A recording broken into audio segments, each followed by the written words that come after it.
Gostaria que os irmãos abrissem a Bíblia no livro de Juízes, capítulo 5, verso de 5 a 7. Eu queria que botasse 5, ó. Os montes vacilaram diante do Senhor, e até o sinal diante do Senhor, Deus de Israel. E até o Sinai diante do Senhor, Deus de Israel. Nos dias de Sangar, filho de Anate, nos dias de Jael, cessaram as caravanas e os viajantes tomaram desvios tortuosos. Ficaram desertas as aldeias em Israel. Repousaram até que eu, Débora, me levantei. Levantei-me como mãe em Israel. Débora estava dizendo, eu me levantei como mãe em Israel. Por que ela fez isso? Qual foi a trajetória daquela mulher? Eu queria compartilhar com vocês hoje. Então, por favor, abra aí capítulo 4, versos de 1 a 3. No meio de uma grande dificuldade, Israel estava passando por um grande problema. Problema social, problema espiritual, problema de toda ordem. Então Israel estava vivendo um momento difícil. E então aconteceu que no meio dessa grande desordem, Deus chama uma mulher. Deus levanta uma mulher e dá a essa mulher uma missão. E essa mulher desenvolve essa missão e realiza isso de uma maneira extraordinária. Tanto que no final desse projeto que Deus realizou com esta mulher, a terra vai experimentar por 40 anos as bênçãos da atuação desta mulher. Então eu queria que vocês lessem comigo, eu vou ler, os irmãos vão acompanhar. Os filhos de Israel tornaram a fazer o que era mal perante o Senhor, depois de falecer, Eude era o juiz anterior. Então, depois de falecer aquele homem, os filhos de Israel passou a fazer as coisas erradas, tornaram a fazer o que era mal perante o Senhor, depois que aquele juiz faleceu. Então, havia um momento difícil na vida de Israel. Israel teve altos e baixos, teve um momento de grande glória, mas também teve um momento de grande frustração, de grande dificuldade, momento de desvios dos caminhos do Senhor, desvios dos caminhos retos do Senhor, e por isso muitas consequências sofreram e enfrentaram. Então, o verso seguinte diz, o Senhor entregou os filhos de Israel nas mãos de Jabim. Jabim era o rei de Canaã, que reinava em Azor. Cícera era um general, um comandante do exército de Jabim, o qual então habitava em Arosete Agoim, nome difícil, né? Complicado. Mas quem era o Jabim? Era o rei de onde? De Canaã, onde o povo de Deus estava instalado. E acontece que este rei oprimia Israel, oprimia o povo de Deus. E nesse contexto ele tinha também um general forte chamado Cícera, que governava a parte bélica do rei Jabim, que era rei de Canaã e que estava se sobrepondo sobre Israel. Naquele momento, Israel estava governado pelos juízes, né? Verso seguinte, diz assim, ó, vê lá. E clamaram os filhos de Israel ao Senhor, porquanto Jabim tinha 900 carros de ferro, e por 20 anos oprimia duramente os filhos de Israel. O que está dizendo aí? Que o Jabim era fortemente armado, e que por 20 anos ele oprimia o povo de Israel. Então o cenário era um cenário ruim. Primeiro porque o povo havia se desviado dos caminhos do Senhor. Depois porque Jabim, rei de Canaã, então invade as terras de Israel e domina Israel. Cria uma situação de opressão sobre o povo de Deus. Então aqui está dizendo que o povo estava sofrendo e que nesse contexto Deus vai selecionar uma pessoa. Deus vai chamar uma pessoa e vai empoderar essa pessoa de alguma maneira especial para que essa situação seja revertida. Deus sempre usa pessoas para realizar obras que Ele quer realizar. Então Deus opera em nós e opera através de nós. Sempre que vamos ver algo especial de Deus, pode ter certeza que tem alguém por trás, que Deus está usando de maneira especial para manifestar a sua glória, para manifestar os valores do seu reino, para manifestar os cuidados que Ele tem com aqueles que se chamam pelo seu nome. Então, olha o que acontece, versos agora de 4 a 7. Ele chama uma mulher. Esta mulher, olha só, ele vai convocar esta mulher, ela vai dar a essa mulher uma consciência. Essa mulher vai ter uma consciência da sua missão, uma consciência da dificuldade que o povo estava vivendo, e uma consciência do que Deus podia fazer no meio daquele desmando. Como Deus podia usar, então, a vida desta mulher, para que ela pudesse sinalizar o fato que Deus era poderoso, e o povo não precisava viver aquela opressão, porque ele contava com um Deus de quem ele havia se esquecido. O grande problema é quando a gente se esquece do Deus poderoso, que mantém as nossas vidas, que abençoa as nossas vidas, que nos trouxe através do mar, através do deserto, e nos colocou numa terra especial onde mana leite e mel. Ao esquecer-se de Deus, Deus não se esquece do povo, e então Deus levanta uma pessoa, e essa pessoa é nas mãos de Deus uma pessoa especial. Por que Ele vai levantar essa pessoa especial naquele contexto?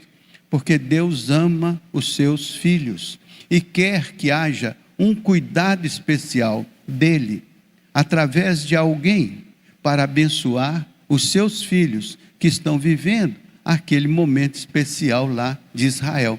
Veja só então o que aparece lá. Débora, ela era profetisa, então ela estava envolvida com as coisas de Deus. Ela era mulher de Lapidote, pouco se diz sobre ele, mas era mulher desse Senhor. Ela era juíza em Israel naquele tempo, então ela fez parte do corpo de juízes. Eram 14 juízes ao todo, ela era a única mulher. Mas Deus vai usar a única mulher dentro desse contexto geral dos juízes, e ela vai ser um instrumento na mão de Deus. Quer ver? Veja o verso seguinte. Assim, ela atendia debaixo das palmeiras de Débora. Então, onde que ela atendia? Ela não tinha um tribunal, ela atendia numa situação aberta, debaixo de uma palmeira, entre Ramá e Betel, na região montanhosa de Efraim. E os filhos de Israel subiam a ela a juízo, ou seja, para pegar conselhos, orientação, estabelecer o juízo entre uma parte e outra, ou seja, o trabalho dos juízes, que era coordenar o bom senso para a união do povo. Então ela tinha esta tarefa da parte de Deus, além de ser profetisa, ou seja, além de ter um relacionamento diferenciado com Deus, para que Deus pudesse trazer sobre essa nação aquilo que era o seu propósito, aquilo que era a sua vontade. Ela era pregadora dos conselhos de Deus, pregadora dos estatutos do Senhor, pregadora da palavra do Senhor, intérprete da palavra do Senhor, ao mesmo tempo que ela trabalhava como conselheira e era juíza lá no contexto. Veja o verso seguinte. Mandou ela chamar a Baraque, filho de Abinoão, de Quedes, de Naftali, e disse-lhe: porventura o Senhor Deus de Israel não te deu ordem, dizendo: vai e leva gente ao monte Tabor, e toma contigo 10.000 homens dos homens de Naftali e dos filhos de Zebulon?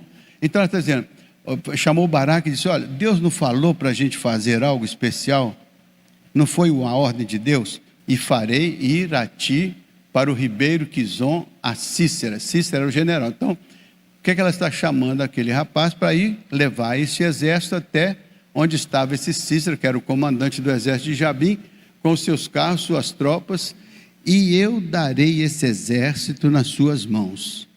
O que ela está dizendo? O exército, está registrado aqui, do Jabim, era grande, era forte, era muito poderoso.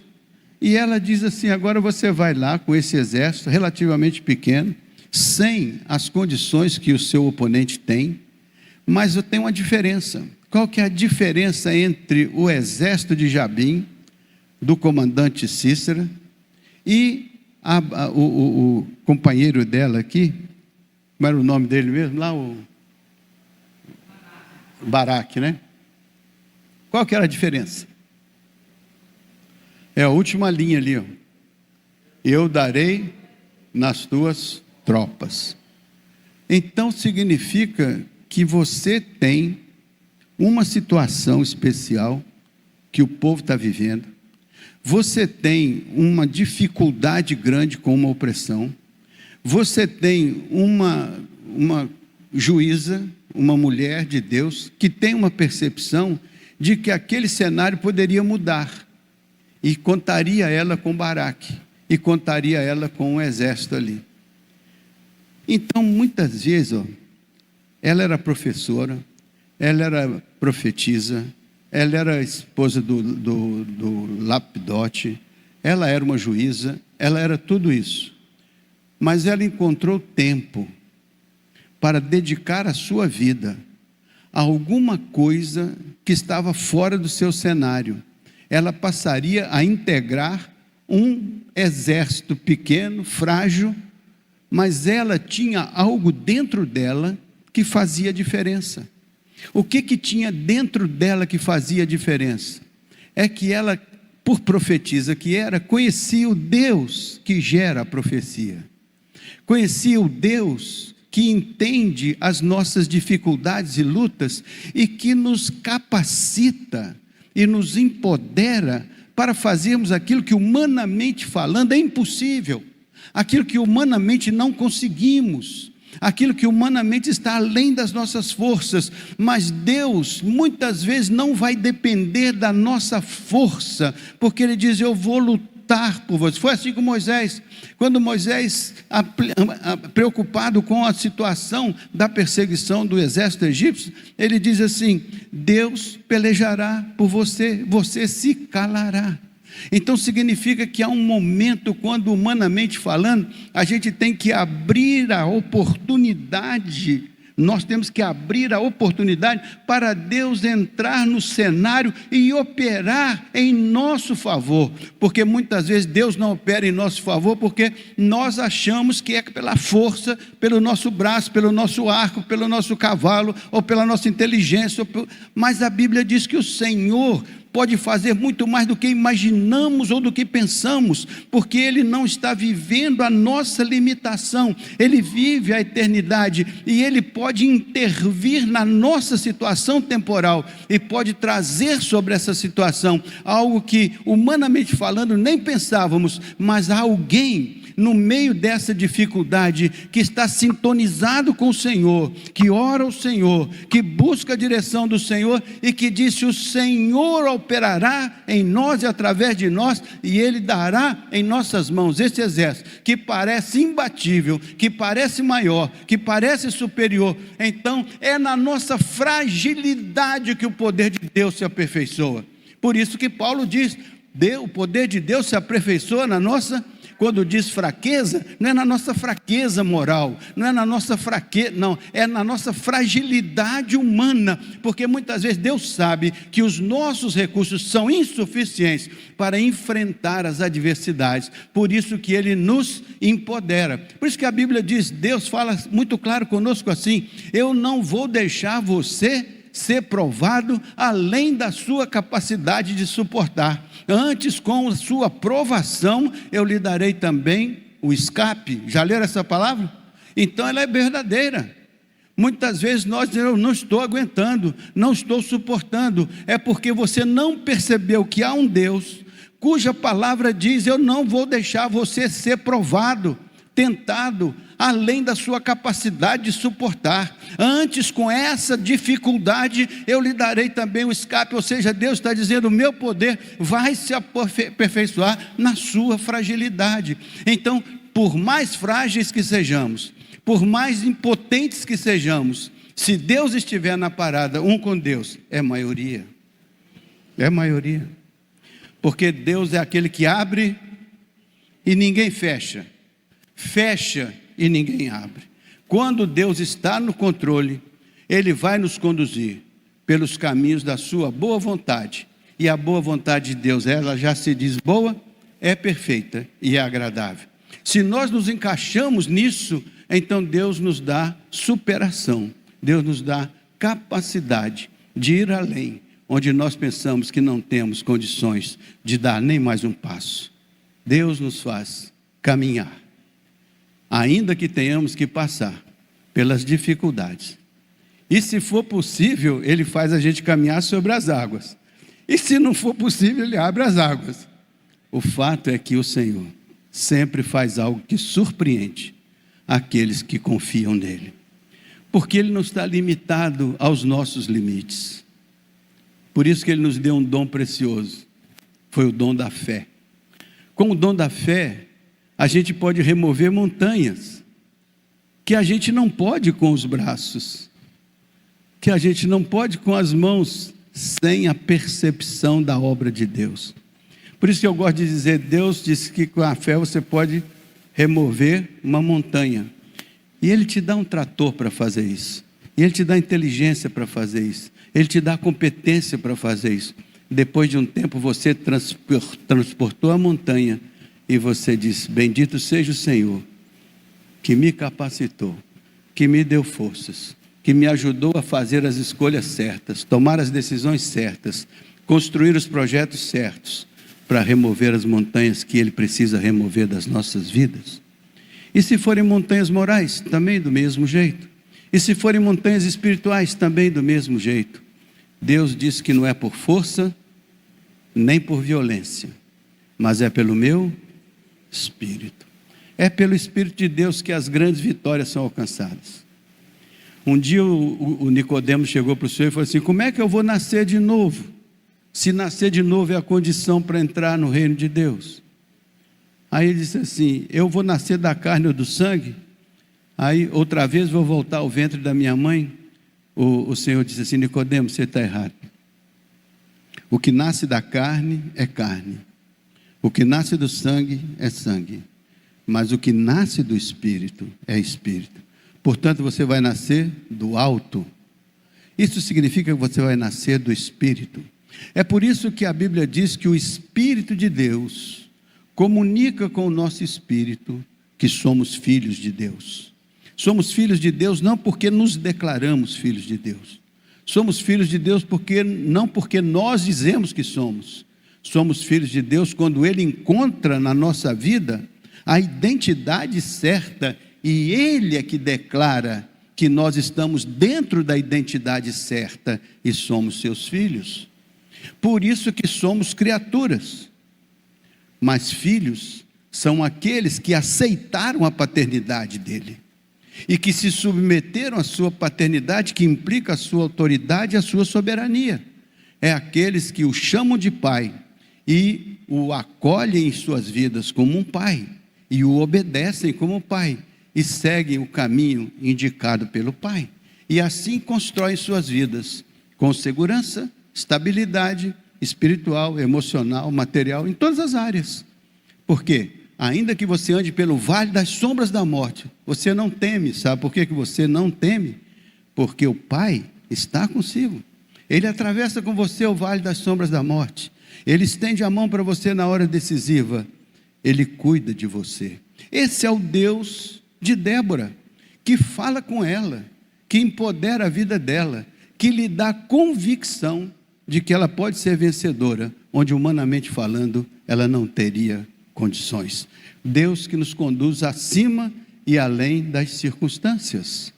Aquele Deus poderoso da Débora é o Deus da Maria, é o Deus do Paulo, é o Deus do João, é o Deus do Antônio, é o Deus conosco. Por isso que a Bíblia chama de Emanuel, que quer dizer Deus conosco, Deus presente na nossa experiência.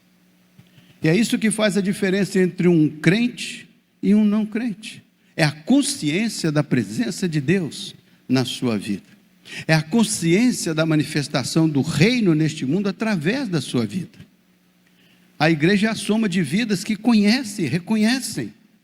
E por isso que a igreja se une como um corpo do qual Jesus é a cabeça, para manifestar neste mundo o reino de Deus, as coisas de Deus. E muitas vezes, como o exército de Israel, a gente se desvia. E desviar não quer dizer ir para o mundão, não. É não estar presente no conceito de corpo. É não estar presente no conceito de igreja. É não estar presente na consciência de que Jesus precisa de um corpo. E esse corpo tem que estar unido em amor. A Bíblia diz arraigado em amor, estruturado em amor. Então é o amor de Deus derramado em nossos corações pelo Espírito Santo que nos foi dado. É aí que nós nos tornamos povo de Deus, filhos amados de Deus, pessoas que têm consciência do projeto de Deus, que precisa da nossa fidelidade, da nossa lealdade. E isso eu gosto de celebrar e lembrar, porque eu fui companheiro do pastor Nogueira, e fui companheiro da irmã Maria desde os princípios, e eu vejo que a graça de Deus foi muito maravilhosa na vida dessa família. E nós estamos aqui hoje, eu estou fazendo essa celebração para mostrar como uma mulher preciosa aos olhos de Deus, como Débora, fez a diferença. Como uma mulher, Maria, preciosa aos olhos de Deus, faz a diferença na construção do reino, começando pela construção da sua própria família, construção do seu projeto de Deus, do projeto de Deus para a sua vida pessoal. E você que é mãe, a mesma coisa. Você é uma mulher preciosa de Deus, que se levanta para ser mãe na sua família, ser a mãe da sua família, ser mãe na sua igreja, ser mãe que gera, que cuida, que abençoa, que aconselha, que ora.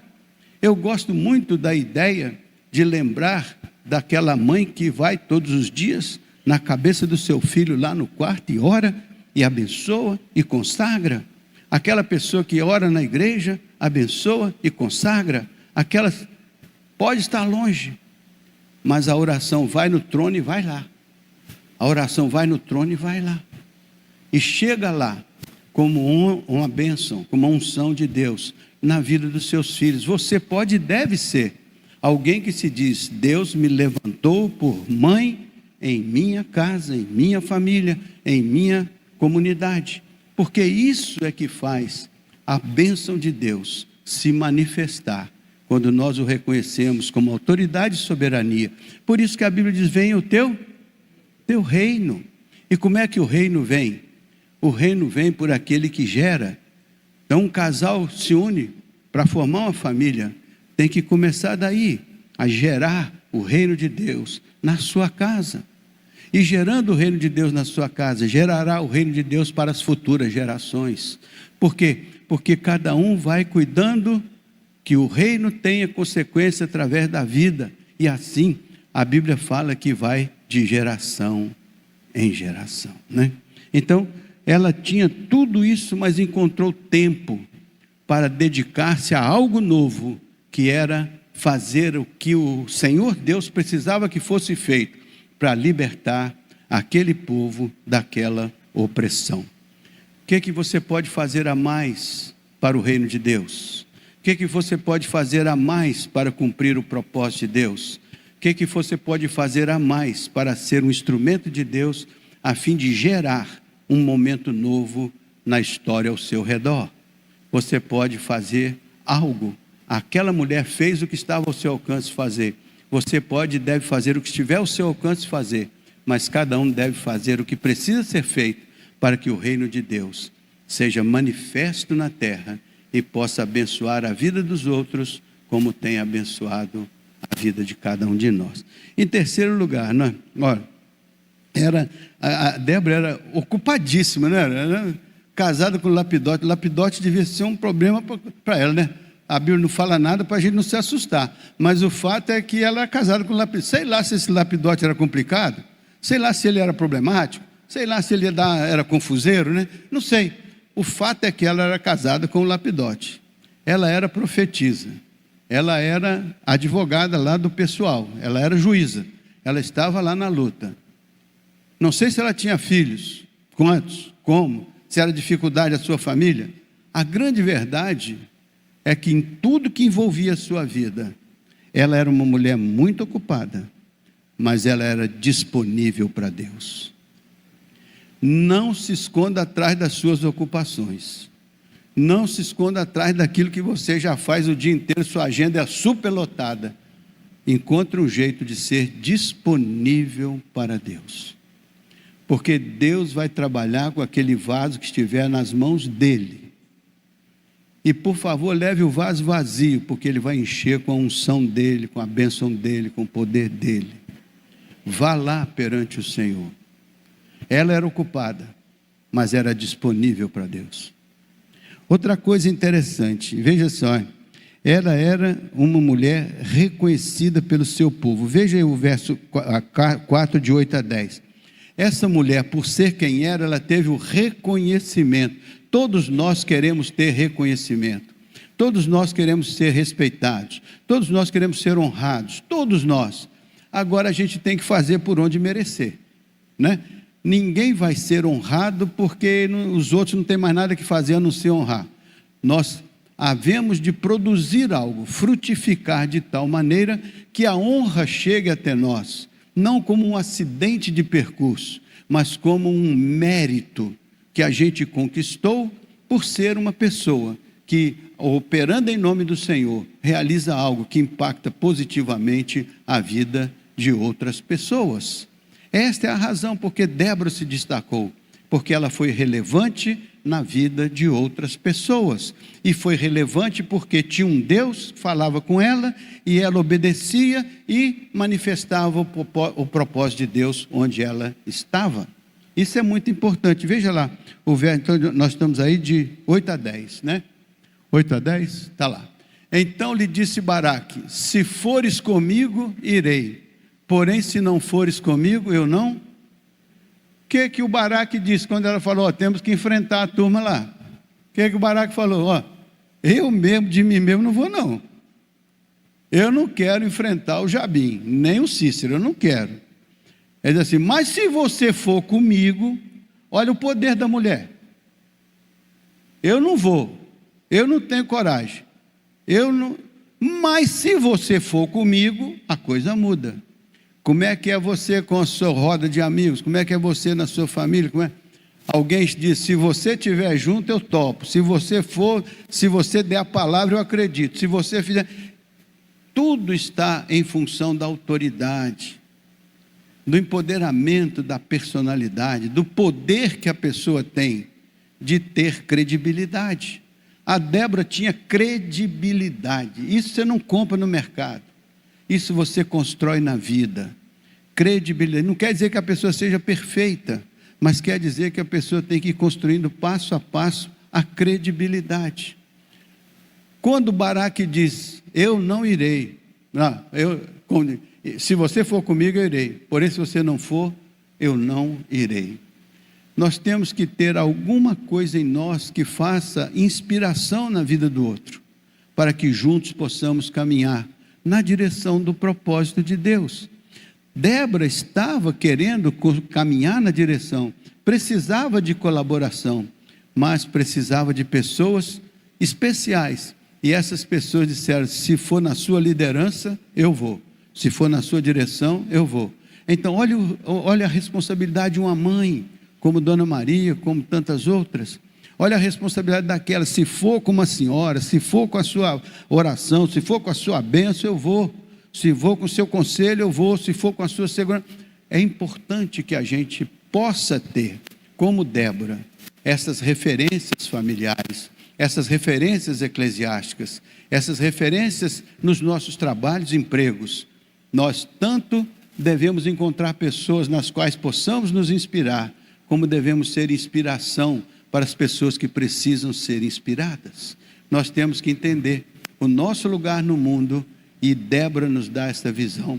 a partir da liderança do Espírito na nossa vida, sempre haverá um lugar para cada um de nós. Não importa o tamanho, nem a dimensão, nem a extensão. Importa a intenção que nós temos de ser manifestadores da graça de Deus onde nós estamos. Tudo que nós fazemos tem que ser intencional. Nós temos a intenção de fazer da nossa vida uma bênção nas mãos do oleiro, nas mãos do Senhor. Faz sentido? Então, qual é o próximo versículo? Eu disse que era até 8, né? Não, até 10. Vamos lá, o 9. Ela respondeu: certamente irei contigo, porém não será tua a honra da investida que empreendes, pois às mãos de uma mulher o Senhor entregará a Císera. E saiu Débora e se foi com Baraque para a região onde eles tinham que estar. Ela disse: eu vou com você, mas não vai você que vai ter a honra desse negócio, vai ser uma mulher. Você sabe que mulher que foi a honrada com esse negócio todinho? Foi a Jael. Não foi nem a Débora, mas a Débora preparou o caminho. Você tem que saber preparar o caminho para alguém que vem depois de você. Você tem que aprender a preparar o caminho, mesmo que não seja você que vai fazer acontecer, mas você foi a base, você foi a estrutura, você foi a estabilidade, você segurou as cordas. Quando William Carey desceu para a obra missionária na África, ele disse: eu vou descer ao fundo da mina, mas alguém precisa segurar as cordas. Então muitas vezes você tem alguém lá que está segurando as cordas para você ser o que é lá fora. Alguém está suportando. Uma vez sentiram falta de uma senhora que ficava no último banco da igreja, não fazia nada além de sentar no último banco. Um dia ela deixou de ir, a igreja começou a murchar. Aí perguntaram: o que está acontecendo? Aquela senhorinha que sustentava a igreja com oração, deixou de vir, a igreja murchou. Murchou por quê? Faltava aquela que sustentava com oração. É isso que tem que ter consciência. Você pode estar aqui, não faz mais nada a não ser orar, e você está fazendo 99,9% do que precisa ser feito. Oração, intercessão, dependência de Deus. Isso é que faz a diferença. Mas não importa, se você fizer tudo isso e não tiver um aqui que varre o chão, está errado. Tem que ter um que varre o chão, tem que ter um que pregue, tem que ter um que batize, tem que ter um que cante, tem que ter um que faz administração, tem que ter um que pinte a igreja. Ninguém é isolado, todo mundo tem 99,9% daquilo que faz, para que todo mundo possa fazer, e ninguém tem a glória é do Senhor. Mas não despreze, porque todo mundo faz alguma coisa para dar suporte, para que você possa fazer a sua coisa. É juntar as forças, é reconhecer cada qual para formar o corpo de Cristo, lembrando sempre que Ele é cabeça. Faz sentido? Então, vai até o 10, eu marquei aqui, eu acho que o 10, vamos lá, o 10. Diz assim: então Baraque convocou a Zebulon e a Naftali em Quedes, e com eles subiram 10.000 homens, e Débora também subiu com eles. Aí que está a diferença, meus irmãos. Não é só a pessoa falar, é a pessoa fazer. Não é só a pessoa, declarar. É a pessoa: pode contar comigo. Eu estou sendo juíza lá debaixo das palmeiras, mas o dia que é para ir para a batalha, eu disse que eu vou com você, e eu vou com você até depois do final da coisa. Nós estamos juntos. A Maria não tem 91 anos por acaso, é 91 anos de dizer: conte comigo, estou junto, estou fazendo a minha parte. Quero ver vocês frutificando lá na frente o fruto que eu estou plantando na vida de cada um. Mas não é só a Maria, é a Maria, a Joaquina, todo mundo. A Célia também, Célia, Josefa, todo mundo. Priscila, todo mundo. Todo mundo tem um desafio a executar, a realizar.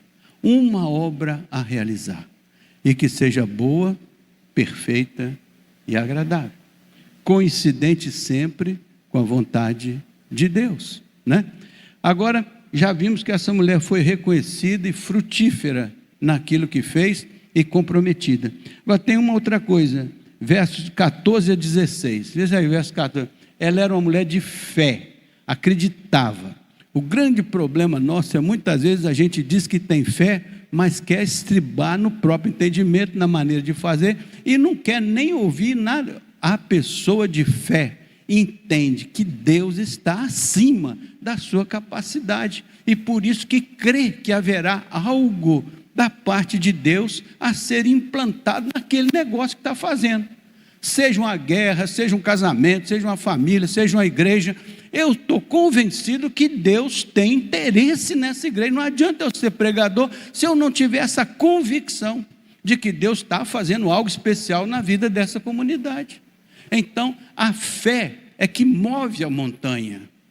Não é a minha força, não é meu braço, é a fé, dom de Deus, que Ele coloca em nosso coração, para a gente acreditar que Ele está conosco na batalha. Afinal, Ele é cabeça desse corpo. Esse corpo foi Ele que juntou aqui, esse corpo somos nós, gente como nós. Imagina aí dentro de você o que é que existe, e você vai ver que tipo de gente que Deus está usando para juntar esse povo aqui. Tem problema de todo jeito, mas também tem virtude de todo jeito. Ele faz pegar o problema e solucionar, e a virtude Ele faz ampliar, aperfeiçoa, para que a gente possa ser um corpo saudável. E Ele é cabeça que quer ter um corpo saudável, por isso que Ele manda o Espírito Santo trabalhar conosco todos os dias, para melhorar o nosso desempenho, não é verdade? Então, verso 14, então disse Débora a Baraque, dispõe-te, porque este é o dia em que o Senhor entregou Cícera nas tuas mãos. Porventura, o Senhor não saiu de diante de ti? Baraque, pois, desceu do monte Tabor, e 10.000 homens após ele. Este é o dia em que o Senhor entregou Cícera nas suas mãos. Já tinha entregue? Não, que gostei, não. Já tinha entregue? Não. E por que ela diz que esse é o dia que o Senhor entregou? O que está por trás disso? Hein, Gustavo? O que está por trás disso? Fala com a sua boca, fala com a sua boca. A fé, isso, a fé. Porque é como se já tivesse acontecido.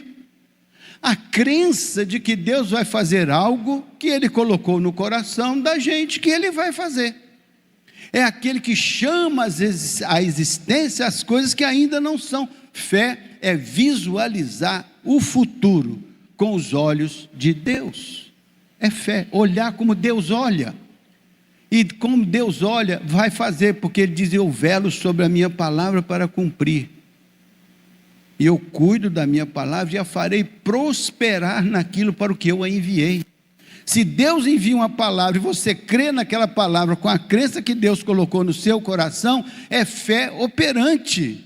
Vai acontecer do ponto de vista do projeto de Deus. Só tenha o cuidado de você se encaixar no projeto de Deus, porque tem muita gente que tem fé na sua própria habilidade, na sua própria capacidade, né? Pode acontecer. Quando os discípulos estavam afundando, eles eram bons navegadores, tinham um bom barco, tinham uma boa rede, tinha tudo bom, só que estava afundando. E Jesus disse, onde é que vocês puseram a fé de vocês? É no barco? É na tranquilidade das águas? É na sua habilidade de ser bom navegador? Se não fosse eu no meio dessa tempestade, minha gente, vocês iam para o brejo, vocês iam afundar. Deus quer usar tudo que nós somos e podemos, mas Ele quer ser aquele que opera em nós, por isso que a Bíblia diz que nós somos cooperadores de Deus, operamos com Deus. Ninguém faz nada sozinho. Se fazemos em nome do Senhor, tem que ser verdadeiro, que o nome do Senhor esteja operando em nós e através de nós. Cícera, então, era uma mulher de fé. Quer ver outra coisa para encerrar? Ela era uma mulher corajosa, decidida, determinada. E isso empolgou o exército de Israel. Veja só, veja agora o 4, de 13 a 15. Cícera convocou todos os seus carros, 900 carros de ferro, e todo o povo que estava com ele, de Arosete a Goim, para o ribeiro Quizon. Então, o Baraque tinha que ir para lá, e eles também foram para lá. Só que o Baraque ia com 10 homens e olha lá. E o Cícera ia com esse horror de apetrecho aí. Foram para o mesmo lugar. Vamos ver o que aconteceu. Então disse Débora a Baraque: dispõe-te, porque este é o dia em que o Senhor entregou Cícera nas tuas mãos. Porventura o Senhor não saiu adiante de ti? Baraque, pois, desceu ao monte Tabor, 10.000 homens após ele. Ela disse assim: porventura Deus não desceu adiante de ti? A maior bênção que você pode ter é a certeza de que Deus vai na frente. Deus vai adiante de ti. Porque se Ele vai adiante de ti, Ele abre e ninguém fecha, fecha e ninguém abre, Ele vai consertando o caminho, ajeitando a rota, indicando.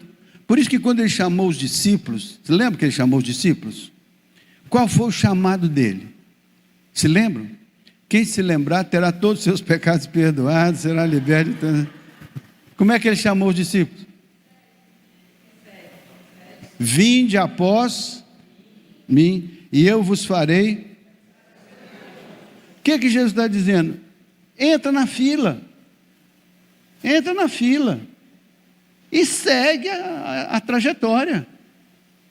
E não se preocupe com o que você vai ser. Eu farei que você seja alguma coisa diferente, especial. Entra na fila. Faz parte da trajetória. Tendo Jesus. Por isso que Paulo dizia: olhando para Cristo, autor e consumador da nossa fé. Ele começa e termina. Ele é o alfa e o ômega. Ele é o princípio e o fim. É nele que está a possibilidade de termos uma vida vitoriosa. Tem até um hino que diz, né? Olhando para Cristo, grande autor da salvação, prossigo, pois avisto, soberano cordão de Deus, ministro, me revisto. Não é legal? Bonito. Vale a pena. Veja agora o verso, deixa eu anotar aqui o 14, veja até o 16, vai aí. Vê o próximo. E o Senhor, olha o que aconteceu. A Débora falou aquilo, não falou? Olha no versículo seguinte o que aconteceu. E o Senhor derrotou a... Quem derrotou a sua? Foi o Baraque? Foi a Débora? Quem derrotou? Então nós estamos falando aqui de Deus usar pessoas, mas o mérito, a glória é, a honra é, porque é Ele que faz. É Ele que te empodera, é Ele que te dá inteligência, é Ele que te dá sabedoria do alto, é Ele que te capacita para você manifestar no mundo o reino dEle, para você manifestar na experiência humana a autoridade, a soberania. Por isso que a Bíblia diz: quem está em Cristo é nova criatura, porque é tudo diferente, é tudo novo, é tudo zerado. Quem está em Cristo é nova criatura. As coisas velhas passam e as novas vão ganhando lugar. É novidade de vida, não é assim que a Bíblia diz? Mas a gente não crê, a gente só compreende isso teoricamente, academicamente, né? A gente precisa entender isso existencialmente, porque se não for verdade na nossa vida, não adianta ser verdade escrita na Escritura. Tem que ser verdade aplicada em nós pelo Espírito Santo. Por isso que a Bíblia diz que o Espírito Santo nos guia em toda a verdade. Tem que ter essa liderança do Espírito, né? E a todo o seu exército, a fio de espada, diante de Baraque, e Cícera saltou do carro e fugiu a pé. Por que o Cícera fugiu a pé? Porque a Jael não estava ali para cumprir a profecia da Débora. Então, ela teve que correr para onde estava a Jael. Chegou lá na casa da Jael, foi morto lá. Olha como é que Deus cumpre essa profecia. O cara não podia morrer ali, com todo mundo? Mas por que ele fugiu? Porque a Jael não estava ali. A Jael estava lá. Então, falou, o cara fugiu, foi bater lá onde ele ia pegar a parte que lhe cabia, que era, né, a violência do Jabim. Encontrou uma contrapartida, né? Verso 15, verso 16. Mas Baraque prosseguiu os carros e perseguiu os carros até aquele local lá, e todo o exército de Cícera caiu a fio de espada, sem escapar nenhum sequer. Ou seja, Deus fez o que tinha que prometido que faria. Vocês vão derrotar esse exército, né? Agora veja aí o verso 24. Veja o verso 24. E cada vez mais a mão dos filhos de Israel prevalecia contra Jabim, rei de Canaã, até que o exterminaram. Quem que prevalecia naquele momento ali? As mãos de quem? O que está escrito ali? As mãos de quem? Dos filhos de Israel. Então você viu lá que Deus realiza e os filhos de Israel. Então nós somos cooperadores de Deus. Uma pessoa coopera com Deus, faz a parte que lhe compete fazer, e Deus faz a parte que lhe compete fazer. Então nós estamos celebrando aquilo que o Senhor fez através de nós, através de A, de B ou de C. Portanto, Deus não dá a glória dele para ninguém, porque Ele não quer que ninguém se ensoberbeça. Um dia aconteceu isso com um indivíduo, chamava Paulo, antes Paulo de Tarso, depois Saulo. Aconteceu com ele um dia. Vocês se lembram quando foi um dia que Deus deu uma visão para ele? Ele disse que foi transportado a um espaço diferente. Ele disse, não sei se no corpo, não sei se fora do corpo, não sei, mas eu fui transportado a um lugar especial. E tive revelações que nem é lícito ao homem revelar. Ficou extasiado. E ele disse, sabe o que aconteceu comigo? Foi-me dado um espinho na carne, mensageiro do Satanás, para me alertar, quando eu quisesse me engrandecer, quando eu quisesse me orgulhar, da excelência da visão que eu tive. Então, aquele mensageiro do Satanás lá era para dizer assim, olha Paulo, isso tudo que você recebeu do Senhor é para a sua vida ser humilde, para você ver a grandeza de Deus e a sua pequenez. Mas Deus vai te empoderar para você, com o poder dele, ser o grande apóstolo que você vai ser. Olha aí, até o diabo cooperando para a gente melhorar de vida. Se você aprender, quando o diabo te cutucar com a flecha, você diz, isso aqui tem uma mensagem. Eu devo deixar o mau caminho e andar no bom. O diabo até, igual o José com o irmão dele, você lembra do José? Quando José foi vendido como escravo, e depois os irmãos dele foram encontrar, os irmãos ficaram tudo tremendo, ele agora vai tirar o troco, agora ele vai nos matar, agora ele vai fazer isso, vai fazer aquilo. O José falou, vem cá, vocês intentaram fazer o mal contra mim, mas o Senhor transformou o mal em bem. Então nós temos que ser especialistas em transformar o mal em bem, com a liderança do Espírito Santo de Deus. Isso que faz a pessoa ser vitoriosa, né? Não é isso? Então, 24, terminou aí. Queria só, acho que eu tenho aqui mais duas coisinhas para dizer para você, que Débora, no capítulo 5, ela vai fazer, sabe o que ela vai fazer? No capítulo 5, sabe o que está escrito? O Cântico de Débora. Sabe por que está escrito o Cântico de Débora no capítulo 5? Porque depois dessa vitória todinha, ela constrói um cântico, um hino de louvor, onde ela vai falar de toda essa trajetória e vai reconhecer o poder de Deus, a graça de Deus, a vitória de Deus, né? E aí você pode ver, olha só o que diz o 5:31, bota lá, ó. Olha o que a Débora vai dizer no final das contas. Isso é o que cada um de nós deve dizer no final das contas. Assim, ó, assim, ó Senhor, pereçam todos os teus inimigos, porém os que te amam brilham como o sol quando se levanta no seu esplendor, e a terra ficou em paz 40 anos. Essa é a bênção. Depois da sua fidelidade vem a bênção da colheita frutífera, abençoada, vem a paz de Deus que excede todo entendimento. Amém?